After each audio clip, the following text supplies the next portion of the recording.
దేవుని నామమునకు మహిమ కలుగును గాక. Heavenly light ministries global prayer tower ఆధ్వర్యంలో జరుగుతున్న ఉదయకాలపు స్తుతి ఆరాధన కూడికొచ్చిన మిమ్మల్ని అందరినీ ప్రేమపూర్వకంగా ఆహ్వానిస్తున్నాను. యోహాను సువార్తను అధ్యయనం చేయటానికి మరి అందులో దాగి ఉన్న సత్యాలు లేకుంటే మర్మ రూపంలో లేకుంటే మనము ధ్యానించే కొలది దేవుడు మనతో అనేక విషయాలు మాట్లాడుతుంటుండగా యోహాను సువార్తను తరిచి తరిచి తరిచి ధ్యానించడానికి దేవుడు మనకి కృప దయచేశాడు. నిజంగా ఇది నాకు ఒక గొప్ప భాగ్యంగా నేను భావిస్తున్నాను. మరి ఏప్రిల్ నెలలో మరి ఈస్టర్ తర్వాత ఈ యొక్క యోహాను సువార్త అధ్యయనం చేయటం ప్రారంభించాము. మరి ఇప్పుడు ఏ నెలలో ఉన్నామండి? 9వ నెలలో ఉన్నాం. ఇన్ని నెలల నుంచి యోహాను సువార్తలోంచి మరి తవ్వే కొలది ఒక ధననిధిని మరి దాన్ని తవ్వే కొలది ఆ నిధులలో నుంచి అనేకమైనవి శ్రేష్టమైనవి పొందుకున్నట్లుగా ఇందులో నుంచి అనేకమైన అమూల్యమైన విషయాలు నేర్చుకుంటా ఉన్నాం. ఇది నాకైతే ఎంతో సంతోషంగా ఉన్నది. మరి రేడియో వర్తమానాల్లో కూడా మరలా తిరిగి ఇంకా డీటెయిల్ గా యోహాను సువార్తను ధ్యానించడానికి కూడా దేవుడు నాకు కృప దయచేశాడు. Yes, it is a blessed thing in my life. నేను ఎంతగానో ఈ విషయాన్ని బట్టి సంతోషిస్తా ఉన్నాను. ఇంతవరకు మరి ఈ యొక్క ఉదయకాలపు ధ్యానాల్లో 9 అధ్యాయాలు మనము ధ్యానించాము.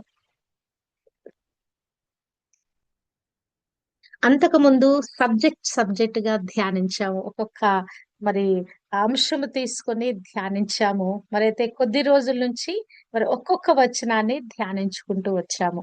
10వ అధ్యాయము నుంచి ఈ ఉదయకాలము ధ్యానిద్దాము. 10వ అధ్యాయము మొదటి వచనము. గొర్రెల దొడ్డిలో ద్వారమున ప్రవేశింపక వేరొక మార్గమున ఎక్కువాడు దొంగయు దోచుకునివాడునై ఉన్నాడు. ఇక్కడ ప్రభు మరొక నూతనమైన సబ్జెక్ట్ గురించి మాట్లాడినట్లుగా ఈ 10వ అధ్యాయంలో మరి రాయబడింది. ఈ యొక్క యోహాను యొక్క అవగాహనలో ప్రభువుని అనేకమైన కోణాల్లో చూచాడు. ప్రభు వెలుగైన చూచాడు, ప్రభు ప్రేమని చూచాడు. మరి ప్రభు మరి ఇటు విధంగా ఈ ఉదయకాలం మనం ధ్యానిస్తున్నట్లుగా గొర్రెల కాపరిగా చూస్తున్నాము. మరి ప్రభు ఒక ద్వారంగా చూస్తున్నాము. ఇంకా ప్రభు ఏమై ఉన్నాడు అనేటువంటి ఆ ప్రత్యక్షత పొందుకున్న వాడై యోహాను ప్రభుని అనేక కోణాలలో పరిశీలించి అర్థం చేసుకొని మరి ఆయన ఈ విషయాలు రాస్తున్నట్లుగా మనము చూడగలము. ఇక్కడ ఈ యొక్క 1 నుంచి 10 వరకు రాయబడినటువంటి విషయాలలో ప్రభువు గొర్రెల కాపరని, గొర్రెల కాపరైన ప్రభుకి మరి గొర్రెల కాపరైన ఒక వ్యక్తికి గొర్రెల కాపరి కాకుండా ఉండేవాడికి ఏమి డిఫరెన్స్ ఉన్నది? ఆ యొక్క గొర్రెల కాపరి తన గొర్రెలను తన మందను కాచే గొర్రెల కాపరికి మరి ఆ గొర్రెల కాపరి కాకుండా ఉన్న ఒకవేళ ఒక వ్యక్తి అక్కడ కాపరిగా నియమించబడిన లేకుంటే ఆ గొర్రెలను అపహరించడానికి వచ్చేటువంటి ఆ దొంగగా ఉన్నటువంటి ఆ దొంగగా ప్రవేశించి ఆ దొంగ ఆ యొక్క గొర్రెలను దొంగతనం చేసుకుని వెళ్ళే ఆ వ్యక్తులు వారి యొక్క ప్రవర్తన ఎలా ఉంటది, వారు ఎలాగున మరి ఆ యొక్క గొర్రెల విషయంలో మరి వాళ్ళు మరి దాన్ని ఆ గొర్రెలను ట్రీట్ చేస్తారనే విషయాలు ఇక్కడ రాయబడినట్లుగా చూడగలము. అంటే ఈ యొక్క ఈ యొక్క రాయబడిన ఈ 10వ అధ్యాయము 10 వచనాల వరకు కూడా ప్రభు గొర్రెలను ఎలాగున ఆయన మేపుతున్నాడు, ఎలాగున కాస్తున్నాడు, ఎలాగున వాటిని నడిపిస్తున్నాడు, ఎలాగున వాటిని మరి ముందుకు తోడుకొని వెళ్తున్నాడు అనే విషయాలు ఈ అధ్యాయంలో రాయబడినట్లుగా చూడగలము. మరి ఇక్కడ మొట్టమొదటిగా గొర్రెల కాపరి గురించి రాయకుండా ఈ మొదటి వచనంలో గొర్రెల దొడ్డిలో ద్వారమున ప్రవేశించక వేరొక మార్గమున ఎక్కువాడు. అంటే సాధారణంగా గొర్రెలన్నీ ఎక్కడ పెడతాయండి? ఒక దొడ్డిలో. దొడ్డి అంటే ఒక చిన్న ప్రదేశంలో దానికి ఒక చిన్న చుట్టూ ఒక ప్రహరీ లాంటినో లేకుంటే ఒక చిన్నగా దాని చుట్టూ ఒక తడికలతోటి ఏదైనా ఒకటి దాని కొరకు మరి ఒక ప్రొటెక్షన్ లాగానో పెట్టి అక్కడ వాటిని పెడతారు. ఒక చిన్న పైన రూఫ్ మీద గూడా ఒక చిన్నదేదన్నా వేసి మరి వాటికి చలి తగలకుండా మరి అట్టి విధంగా మరి వాటిని పెడతారు. మరి అక్కడ ఒక ప్రొటెక్షన్ లాగుంటది. ఒక దొడ్డి అంటే ఒక ప్రొటెక్షన్ లాగా. అది సెపరేట్‌గా వారి కొరకున్న ఒక ప్లేస్‌గా ఉంటది. అంటే ఎప్పుడైనా పశువుల శాలలు మరి ప్రత్యేకంగా ఇంట్లో మరి మా ఊర్లో నేను నా చిన్నతనంలో ఉన్నప్పుడు మరి పశువుల కొరకు సెపరేట్ ప్లేస్ ఉండేది. మరి వాటిని కట్టేసి వాటిని పెట్టేదానికి. మా ఊర్లో గొర్రెలైతే లేవు గానీ, పశువులుండేయి. చాలా రకరకాల ఎడ్లుండేయి, మరి గేదెలుండేయి, రకరకాల మరి ఆ యొక్క పశువులుండేయి. మరి కొన్ని కొన్ని చోట్ల ఈ యొక్క గొర్రెల దొడ్డి గూడా నేను చూచాను. వాటికి సెపరేట్‌గా ఉంటది. ఎందుకంటే చాలా వాసనొస్తాయి వాటి దగ్గర.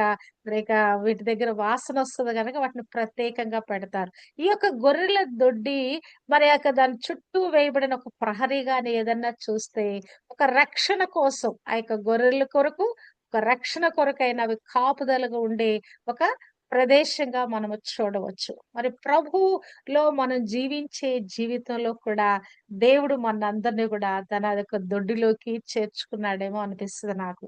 కదా!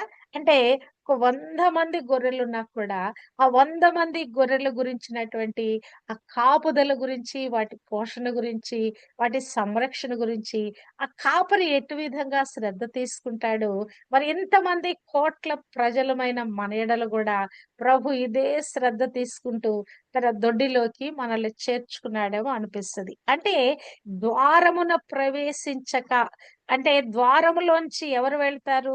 మరి ఆ యొక్క కాపరి ఏం చేస్తాడు? లోపలికి వెళ్లి వాటికి కావాల్సిన మేత తీసుకొని వెళ్ళటం, వాటికి నీళ్లు పెట్టటానికి వెళ్ళటం. ఆయన మరి దాంట్లో నుంచి ద్వారంలో నుంచే వెళ్తాడు కదా! పక్క దారిలోంచి వెళ్ళడు. ఆయన దొడ్డేది. ఆయనకు సంబంధించిన గొర్రెలవి. మరి అందులోకి ఆయన వెళ్తా ఉంటాడు, బయటకొస్తా ఉంటాడు.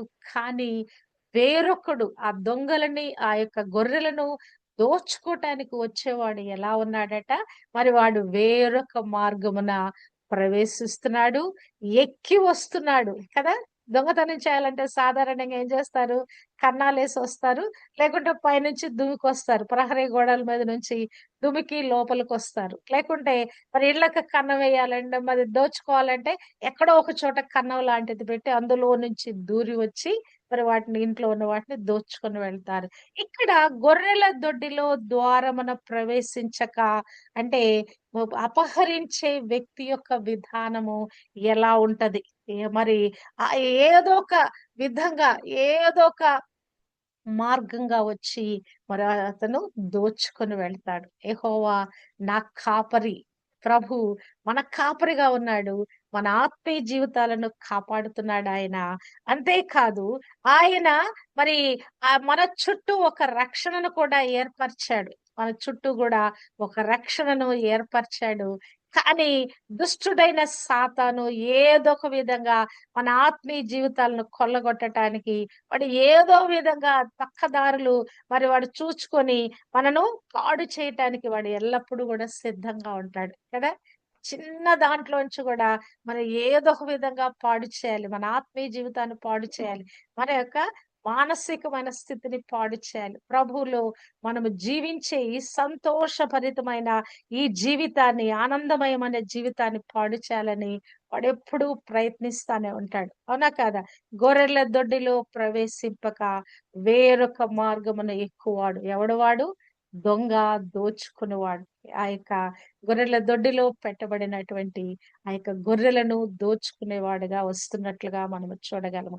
యెహెజ్కేలు గ్రంథంలో 34 అధ్యాయంలో చూచినట్లయితే ఇక్కడ గొర్రెల గురించి మరి రాయబడిన మాటలు మనము చూస్తే ప్రభు 11వ వచనము నుంచి ప్రభు అయిన యెహోవా సెలవిచ్చినదేమనగా, ఇదిగో నేను నా గొర్రెలను వెతికి వాటిని కనుగొందును. తమ గొర్రెలు చెదిరిపోయినప్పుడు కాపరులు వాటిని వెదుకున్నట్లు నేను నా గొర్రెలను వెతికి చీకటి గల మబ్బు దినమందు ఎక్కడెక్కడికి అవి చెదిరిపోయినో అక్కడ నుండి నేను వాటిని తప్పించి అంటే ఇక్కడ దేవుడు ఇశ్రాయేలీయులను గొర్రెలతో పోల్చాడండి. ఆయన ఒక కాపరిగా అభివర్ణించుకుంటూ మరి ఆయన ఒక ఆ యొక్క ప్రజలైన వారందరిని కూడా ఆయన మరి ఆయన గొర్రెలుగా పోలుస్తూ, ఆయన గొర్రెలకు కాపరిగా ఉన్నట్లుగా అభివర్ణించుకున్నట్లుగా చూడగలము. దేవుడు నిజంగానే మానవుల ఎడల ఎంత శ్రద్ధ కలిగున్నాడండి.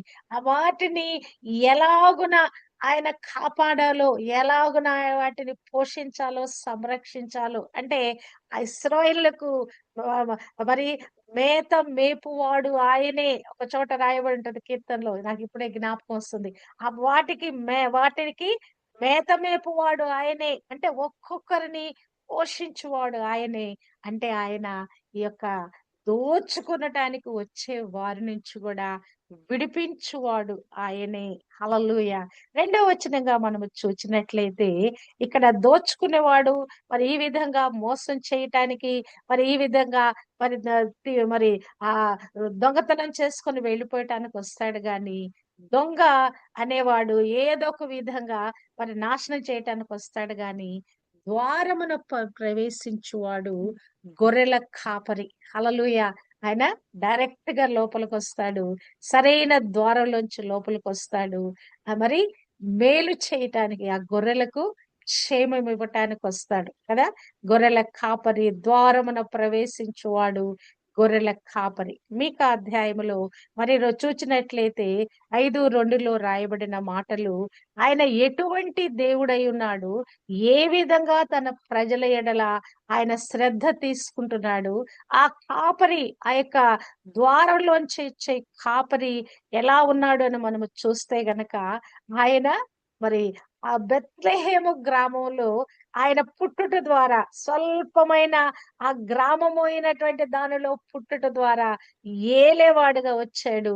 ఆయన ఒక కాపరిగా వచ్చాడు. తన ప్రజలను రక్షించటానికి వచ్చాడని ఆ యొక్క బెత్లెహేమ్ అనే గ్రామంలో ఈ కాపరి పుడతాడని రాయబడినట్లుగా మనము చూడగలము. మరి చూచినట్లయితే ఈ యొక్క అధ్యాయం రాసినటువంటి యోహాను అసలు ఈ కాపరనే దానిలోకి వెళ్లి ఆయన ఎలా రాయగలిగాడు? ఒక దావీదంటే ఆయన కాపరిగా ఉన్నాడు. గొర్రెల కాపరిగా ఉన్నాడు. కనుక ఆయన రాసిన విషయాలు మరి మనం అర్థం చేసుకోవచ్చు. గొర్రెల కాపరిగా ఉన్నాడు గనక వాటిని ఎలా కాసాడు? వాటిని కాయటానికి ఎంత కష్టపడ్డాడు? కాపరిగా ఉన్నటువంటి దావీదుకి తెలుసు ఆ గొర్రెల గురించిన మనస్తత్వము వాటిని నడిపించేటప్పుడు. ఇక్కడ యోహానుకి ఎలా అర్థమై ఉండొచ్చు? అవునా కాదా? ఆయన వృత్తి అది కాదు గదా! ఆయన వృత్తి చేపల వృత్తి. ఆయన చేపలు పట్టేవాడు. చేపలు పట్టే దాంట్లో ఆయన నైపుణ్యత ఎక్కడ వల వేయాలి? ఎక్కడ మరి ఏ సమయంలో చేపలు పడతాయి? ఆ సముద్రపు తీరేంటి? అవన్నీ ఆయనకు తెలుసు. అసలు గొర్రెల గురించి, గొర్రెల కాపరి గురించి, అక్కడ వాటి ప్రొటెక్షన్ గురించి అసలు ఇతనికి ఎలా అర్థమైండొచ్చు?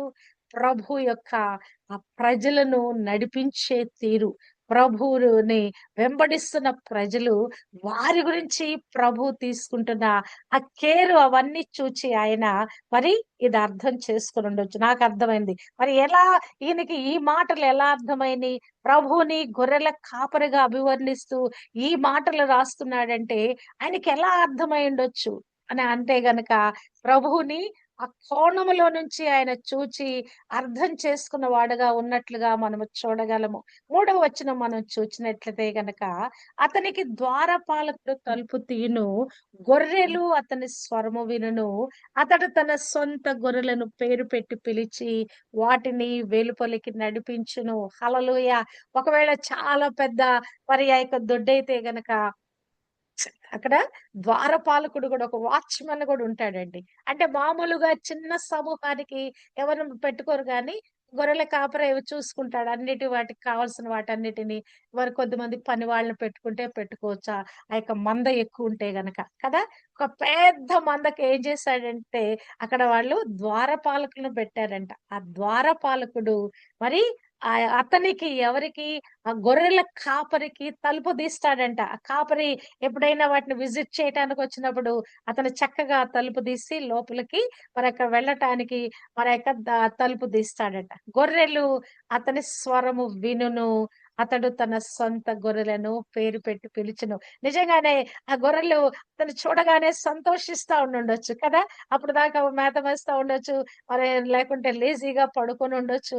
లేకుంటే ఆయన అలికిడికి రాగానే అవి ఎంతగానో సంతోషించి లేచి గంతులు వేస్తుండొచ్చు. గొర్రెలు అతని స్వరము విను. అతను వస్తూనే ఒక తనక వాడుక భాషలో ఆ యొక్క గొర్రెలతో మాట్లాడి ఆ తీరులో అతను ఏదో మాట్లాడుతుండొచ్చు. గొర్రెలు అతని స్వరము వినును. ద్వారపాలకుడు అతను మాట్లాడుతున్నప్పుడు అతను రాగానే వాళ్ళిద్దరు గ్రీట్ చేసుకుంటూ ఉండొచ్చు. తలుపు తీసే సందర్భంలో 1, 2 మాటలు మాట్లాడుతుండొచ్చు. ఆ మాటల యొక్క శబ్దానికి ఆ గొర్రెలు అతని స్వరము వినును. హల్లెలూయా! అవి అలర్ట్ అయిపోయి ఉండొచ్చు. గొర్రెలు స్వరం వినగానే అతను తన సొంత గొర్రెలను పేరు పెట్టి పిలిచి వాటిని వెలుపలికి నడిపించును. హల్లెలూయా! నా పేరులన్నీ కూడా ప్రభు ఎరిగి ఉన్నాడండి. నాకనిపిస్తది ఇంతమంది పేర్లు ప్రభువుకి ఎలా గుర్తుండుండు, ఎలా గుర్తుంటాయి. అవునా కదా? నన్ను దర్శించినప్పుడు నా పేరు పెట్టి పిలుస్తాడు. మిమ్మల్ని దర్శించినప్పుడు మీ పేరు పెట్టి పిలుస్తాడు. అవునా కదా? ఈ ప్రపంచంలో ఇన్ని కోట్ల మంది ప్రజలు ప్రభు ప్రతి ఒక్కరి పేరు ఎరిగి ఉన్నాడండి. ఎంత ఆశ్చర్యం అనిపిస్తది ఈ మాట చూస్తే గనక. ఆయనను ఒక్కొక్కరిని పేరు పెట్టి పిలుస్తాడు. నిన్ను, నన్ను ప్రతి పరిస్థితిలో చూస్తా ఉన్నాడు. ఆయనను మన పేరు సంబోధిస్తూ మనల్ని పిలుస్తా ఉన్నాడు కదా! కొన్నిసార్లు ఎక్కడైనా మనం తప్పిపోతా ఉన్న ఆలోచనలను ఎటు తప్పిపోతా ఉంటాయి. మన మీద ఒక దెబ్బ వేసి గూడా మన పేరు పెట్టి పిలుస్తాడు. లేకుంటే మన కన్నీటి లోయల్లో ఉన్నప్పుడు గూడా ప్రభు మన పేరు పెట్టి పిలిచి మనల్ని ఓదారుస్తాడండి. ఒక దర్శనము ఏదన్నా ఒక విషయం మనకి బయలుపరచనయినప్పుడు గూడా ప్రభు మన పేరు పెట్టి పిలుస్తాడు. 3 సందర్భాలలో ప్రభు పిలుస్తాడనే విషయము, మన పేరు పెట్టి పిలుస్తాడనే విషయము మనకి అర్థమవుద్దండి. నా జీవితంలో ఈ యొక్క పరిచర్య ప్రారంభించబడక ముందు దేవుడు నా పేరు పెట్టి పిలిచాడు. సారా అనే పేరు పెట్టి పిలిచాడు. అంటే నా నా పేరుకి ఇంత అర్థమున్నదని నాకు అంతకుముందు తెలీదు. నా పేరు అదే పేరుతో పరిగణించబడతా ఉన్నాను. నా 40 అదే 99లో దేవుడు పిలిచినప్పుడు మరి నాకు ఆ పేరు యొక్క ప్రశస్తత, ఆ పేరుకున్న అర్థము, ఆ పేరు బట్టి దేవుడు పిలుచుటలో బైబిల్‌లో రాయబడిన ఆ సారా అనే వ్యక్తిని ఆమె పేరు నామకరణము సారాయి అనే పేరుని షారాగా మార్చినప్పుడు ఆ పేరుకున్న ప్రాముఖ్యత, ఆ పేరుకున్న ఆశీర్వాదము అంతా కూడా దేవుడు నాకు బయలుపరిచాడండి. Really wonderful revelation. ఆ పేరు బట్టి నన్ను పిలిచినప్పుడు నా సొంత పేరే అది. నేను పిలువబడుతున్న పేరే అది. 45 సంవత్సరాలుగా నేను పిలువబడుతున్న పేరే కానీ, ఆ పేరు పెట్టి దేవుడు మళ్ళా నన్ను ప్రత్యేకంగా నన్ను దర్శించినప్పుడు, ఆ గొప్ప రివలేషన్ నాకు కలిగినప్పుడు, అబ్బా! నా పేరుకి ఇంత అర్థం ఉందా? ఇంత ఆశీర్వాదం ఉందా? నిజంగా నేను తలమునకలైపోయాను. ఆ ప్రభువు నాకు ఆ ప్రత్యక్షత ఇచ్చినప్పుడు, దాని గురించి నేను స్టడీ చేసినప్పుడు, ఆ పేరు గురించి నేను ఆలోచించినప్పుడు, అసలు ఆ పేరు కలిగిన వ్యక్తి యొక్క గుణలక్షణాలు నేను ధ్యానించినప్పుడు, అబ్బా! ఇంత ఆశీర్వాదం దేవుడు పెట్టాడా? ఈ పేరు కదా! ప్రతి ఒక్కరి పేరుకి ఒక ప్రశస్తత ఉందండి. మన పేర్ల గురించి మనం ఎప్పుడు ఆలోచించం. ఎప్పుడైనా ఆలోచించి చూడండి. అమ్మా, నాన్నలు మనకి ఈ పేరు ఎందుకు పెట్టారు? నా పేరులో 2 పేర్లున్నాయి. ఒకటేమో బైబుల్ నేమ్‌గా మా అమ్మ వాళ్ళ అదే ఫ్రెండ్ నేమ్ అట. సారా అనే పేరు ఫ్రెండ్ నేమ్ అట. అందుకని నాకు ఆ పేరు పెట్టారు. మరొక పేరు నాకుంది. సుభాషిణి అనే పేరుంది. అది మా నాన్నగారు పెట్టారట. అంటే ఈ విధంగా మనకొక పేరు పెట్టటానికి మరి తల్లిదండ్రులు ఏదో ఒక విధంగా లేకుంటే పూర్వీకుల పేరు పెడతారు. నాయనమ్మ పేరు, తాతయ్య పేరు లేకుంటే అంతకుముందున్న పితరుల పేర్లు ఏదో ఒక పేరు మనకు పెట్టబడుద్ది. పెట్టబడిన పేరు బట్టి దేవుడు పిలుస్తాడు. మన పేరుకి ఇవ్వబడిన పేరు పెట్టటానికి లేకుంటే ఆ పేరులో ఉన్నటువంటి ఆ యొక్క నేమ్‌లో ఉన్నటువంటి ఆ యొక్క ప్రశస్తన గూడా దేవుడు మనకు బయలుపరుస్తాడు. మనకి ఈ భూమి మీద పుట్టిన ప్రతి ఒక్కరికి ఇవ్వబడిన ప్రతి పేరుకి ఒక అర్థం ఉన్నదండి. ఆ పేరుకి ఒక అర్థం ఉన్నది. ఎప్పుడైనా మీరు కూర్చొని ఆలోచించండి. నా పేరుకి అర్థమేమై ఉండొచ్చు? నాకెందుకు ఈ పేరు పెట్టబడి ఉండొచ్చు? ఈ పేరు పెట్టబడడం ద్వారా ఈ పేరుకు తగినట్లుగా నేను ఎలా జీవించవచ్చని మనం ఆలోచించాలి. నేను చాలా మంది ఈ పేర్ల గురించి నేను స్టడీ చేస్తాను. ఎవరికన్నా కొత్త పేరు నేను విన్నాననుకో, స్టడీ చేస్తాను. ఈ పేరు దీనికి అర్థం ఏమైయుండొచ్చు అని నేను స్టడీ చేస్తాను. ప్రతి ఒక్క పేరు కూడా ఒక అర్థం ఉంటదండి. నిజంగా నేను ఆ స్టడీ చేస్తే నాకు అంటే నా పేరు పిలిచినప్పుడు దేవుడు నాకిచ్చిన అవగాహనలో నుంచి నేను ఇట్లా పేర్ల గురించి నేను స్టడీ చేయటం నేను నేర్చుకున్నాను. ఆ పేరు యొక్క ప్రశస్తత, ఆ పేరు పెట్టబడిన వ్యక్తి యొక్క గుణలక్షణాలు, వారి జీవిత విధానాన్ని నేను గమనిస్తూ వచ్చాను. ఇక ప్రభు కూడా ప్రతి ఒక్క గొర్రెను ఎరిగి ఉన్నాడు. తన సొంత గొర్రెలను పేరు పెట్టి పిలిచి వాటిని వెలుపలికి నడిపించును. అప్పటి వరకు అవి దొడ్డిలో ఉన్నాయి. ఆ రాత్రి కాలమంతా విశ్రాంతి తీసుకొని ఉన్నాయి కదా! తిరిగి వాటిని మేపటానికి మరి అంతమందికి అన్నిటికి మేత తీసుకురావాలంటే కష్టమండి. ఏదో పరిమితి కలిగిన పశువుల శాలలో ఉండే ఒక 2, 3 పశువులకైతే మేతను బయట నుంచి తీసుకొచ్చి ప్రొవైడ్ చేస్తారు. కానీ ఒక దొడ్డిలో ఉన్న ఒక గొర్రెలకి అంత మేత ప్రొవైడ్ చేయాలంటే కష్టమైన పని. వాటిని ఆరు బయటికే తీసుకొని వెళ్లి ఆ యొక్క పచ్చిక తినటానికి వాటిని తోడుకొని వెళ్ళాలి. ఆయన గొర్రెలను పేరు పెట్టి పిలిచి వాటిని వెలుపలికి నడిపించును. హల్లెలూయా! ఆయన ఆ పేరుతో వాటిని తోడుకొని వెళ్తా ఉన్నాడండి. నేను ఆ పేరు గూడా ప్రభు ఎరిగి ఉన్నాడు. మన పేరు పెట్టి ఆయన పిలుస్తాడు.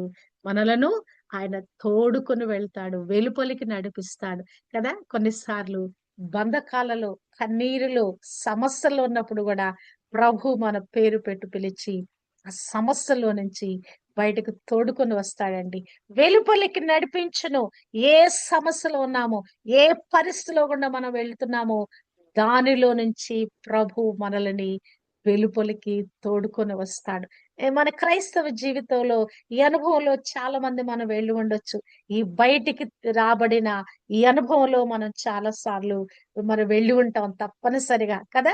ఒక బంధించబడిన స్థితిలో, ఒక బిగించబడిన స్థితిలో, బయటికి రాలేని పరిస్థితిలో, ఆ యొక్క సమస్యల్లో కూరుకుపోయిన పరిస్థితిలో చాలా సార్లు ఉండొచ్చు. ఒక ఆర్థిక పరిస్థితి కావచ్చు, లేకుంటే కుటుంబ పరిస్థితులు కావచ్చు, ఏదో ఒక పరిస్థితిలో మనం చిక్కుబడి ఉండొచ్చు గానీ, ప్రభు మనల్ని పేరు పెట్టి పిలిచి, ఆ ఉన్న పరిస్థితిలో నుంచి బయటికి తీసుకొస్తాడండి. నా జీవితంలో అసలు ఎన్నో భయంకరమైన పరిస్థితులు గుండా వెళ్ళాను నేను. రియల్లీ అసలు అనుకుంటాను. అసలు ఇవన్నీ నేను అనుభవించొచ్చానా? నా జీవితం ఇంత భయంకరంగా కొనసాగొచ్చిందా? అబ్బా! ఎట్లా అద్భుతంగా నేను తప్పించబడ్డాను. ఎలా నా జీవితం ఈ దినం ఇంత నెమ్మదిమయంగా ఉంది. అసలు నిజంగా నేనేనా అని నేను ఆశ్చర్యపోతాను నా జీవితం గురించి నేను ఆలోచిస్తే.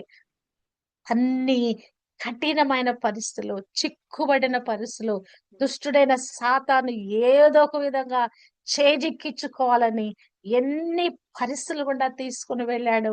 కానీ వాడు కేవలం ఓడిపోయినవాడు. వాడు పడద్రోయబడిన దూతవాడు. వాడేమీ చేయలేకపోయాడు. కాతే కొన్ని రోజులు ఆ శ్రమలలో, బాధలో, దుఃఖంలో, ఆ కఠినమైన పరిస్థితిలో ఉన్నాం కానీ ప్రభువు వాటన్నిటిలో నుంచి విడిపించాడు.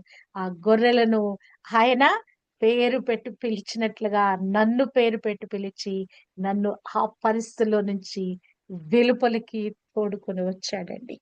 ఆ దేవుడు నిన్ను, నన్ను కూడా పిలిచే దేవుడై ఉన్నాడు.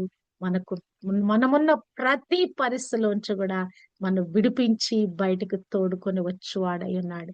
బంధింపబడిన వారలారా బయటికి రండి. హల్లెలూయా! దేవుడే స్వయంగా పూనుకుంటాడండి. మనం బంధించబడిన స్థితిలో ఉన్నప్పుడు ఆయన మనం విడిచిపెట్టడు. దుష్టుడు ఏదో ఒక దాంట్లో మనం బంధించి వేస్తాడు. కానీ ప్రభు మనలను వెలుపలికి తోడుకొని వెళ్తాడు. ఇక్కడ సందర్భం చూస్తే మరి వాటిని పచ్చిక బయలులోకి తీసుకొని వెళ్లి ఆ మేత మేపటానికి మరి ప్రభు మరి అక్కడ కాపరి వాటి బయటికి తోడుకొని వెళ్తున్నాడు. ప్రభు మనకు కూడా ఒక మన్నాలాగా లేకుంటే ఆ పచ్చిక బయలు లాంటి ఆ గ్రీనరీని ప్రతి ఉదయం కూడా మనకు దేవుడు ఒక వాక్యం ద్వారా మనకు అనుగ్రహింప చేస్తున్నాడండి కదా! కడుపు నిండా తినేటట్లుగా దేవుడు మనకు కృప దయచేస్తున్నాడు. మన హృదయాలు సేదదీరేటట్లుగా ఈ యొక్క వాక్యం చేత నింపబడి ఈ దినమెల్లా కూడా మనము ఆరోగ్యంగా, ఆనందమయంగా, సంతోషంగా జీవించటానికి ప్రతి ఉదయకాలం కూడా దేవుడు మనల్ని మేత మేపుతా ఉన్నాడు. హల్లెలూయా! రేపటి దినం ధ్యానిద్దాం. ఆయన ఎలాగున బయటకు వాటిని నడిపించి వాటి కొరకు ఏమేమి కార్యాలు చేస్తున్నాడనేది రేపటి దినము మనము ధ్యానిద్దాము. దేవుడు మనకిచ్చిన ఈ కృప కొరకై గొర్రెల కాపరిగాయ నుండి మనల్ని పేరు పెట్టి పిలిచి తన సొంత గొర్రెలుగా మనల్ని చేసుకొని ఒక్కొక్కరు ఆయనకు సొంతమయ్యాము. సొంత గొర్రెలుగా ఆయన చేసుకొని మన పేర్లు పెట్టి పిలుస్తూ మన జీవితాల్లో ఆయన చేస్తున్న కార్యాలను బట్టి దేవాది దేవునికే మహిమ ఆరోపిస్తున్నాను. ఆ గొర్రెలుగా ఉన్న ఈ భాగ్యం బట్టి దేవునికి కృతజ్ఞతాస్తుతులు చెల్లిస్తున్నాను. ఆమేన్.